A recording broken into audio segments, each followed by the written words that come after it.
After multiple rumors about the release date of Venom Let There Be Carnage being delayed to next year, Sony surprisingly pulled it up to October 1st of this year. I got a chance to see it early. If you wanna know how I saw it early, jump down in the description of the video. I have given a detailed explanation of how I get to see all movies in advance and left my review even before the US embargo. Now let us jump into the actual Venom Let There Be Carnage review. Venom is one of the most popular Spider-Man villain. Actually, he is an anti-hero, and Venom's arch-nemesis is Carnage, who is also one of the most popular names from Spider-Man comics. Getting Venom face against his prime enemy, Carnage, in live action will be a treat for Marvel fans, and yes, it was. If you love these characters, you can think this movie as a great fan service. It has several moments where fans will scream out loud, especially when it comes to the fight between Venom and Carnage. It was amazing. The plot does not involve any complex elements. It presents a simple and straightforward story. Yeah, as usual, there are some biological and scientific terms regarding symbiotes here and there in the film, which most of the general audiences might not understand. But who cares, as at least they will understand what is happening. There is no problem in the script. It is well written.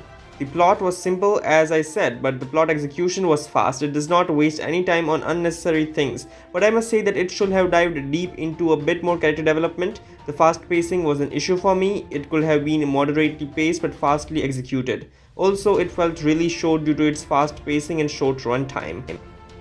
Well, there is no doubt Tom Hardy is amazing as Eddie Brock and Venom both. He is as good as he was in the first film, if not better. I am still amazed how he does the voice of Venom, as that still is shocking to me. He is a genius. His voice as Venom is top-notch. But Woody Harrelson is a tough competition for him to beat. In the first film, Tom Hardy easily outshined Riz Ahmed. Well, sorry to Riz Ahmed, but the character development of the villain in that film was not good at all. However, here, Carnage steals the show. Woody Harrelson does steal the spotlight from Tom Hardy for quite a few times, if not all of them. So I must say that for both of our lead actors in this film do an amazing job in bringing the characters to life. When it was announced that Andy Serkis is gonna direct this film, I was shocked indeed, but I also thought that he was a good choice. I'm not a huge fan of the first film. I did not love it as much as all you fans did, but I didn't hate it as like all the critics. I thought it was pretty good and was expecting the same from the sequel, but Andy Serkis sure elevates it. I'm not saying he blew it out of the park with his direction, but he certainly helped the movie to be quite better than what I had expected. He does not bring anything new into the superhero genre or bring his own taste into the film, but he certainly delivers what fans want to see the most. The movie does emphasize on the bittersweet relation of Eddie Brock and Venom, and some of the most amazing moments of the film include their relation and how they deal with each other. It is really presented in a funny and enjoyable way. However, I would have liked it even more if they would have provided more insight in the emotional bond between the two. The movie completely lacks emotions due to it. Carnage, on the other hand, is great when it comes to the action sequences, but in terms of character development, I would have liked it more if there was a bit more character insight into the character of Carnage. Action in this film is unarguably one of the best parts in the film. There are several great action scenes in the film, but the fight between Venom and Carnage completely blew my mind away. It was so good, I literally wanted to jump and scream out loud. That fight will literally go down as one of the best fight scenes of 2021. One shot during their fight was so amazingly cinematographed that forced my eyes to not even blink for a second. Action in this film is amazing.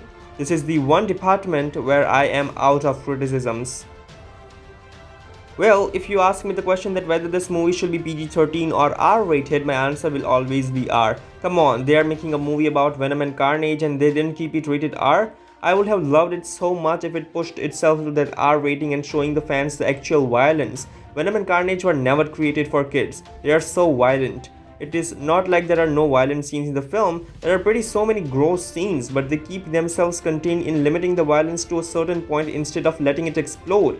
Look how good it turned out for the Suicide Squad. But then the studio wants to make more money, which is obviously when the movie is rated PG-13, because of the factor of look how bad it turned for the Suicide Squad.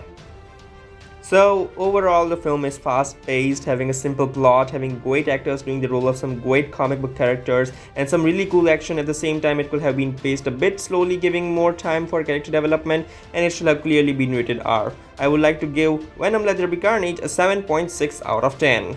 So that was my review and my opinions on Venom Let There Be Carnage. It was quite a good film. You should definitely check it out. And that's my review. Sure, like, share and subscribe. Film Villa.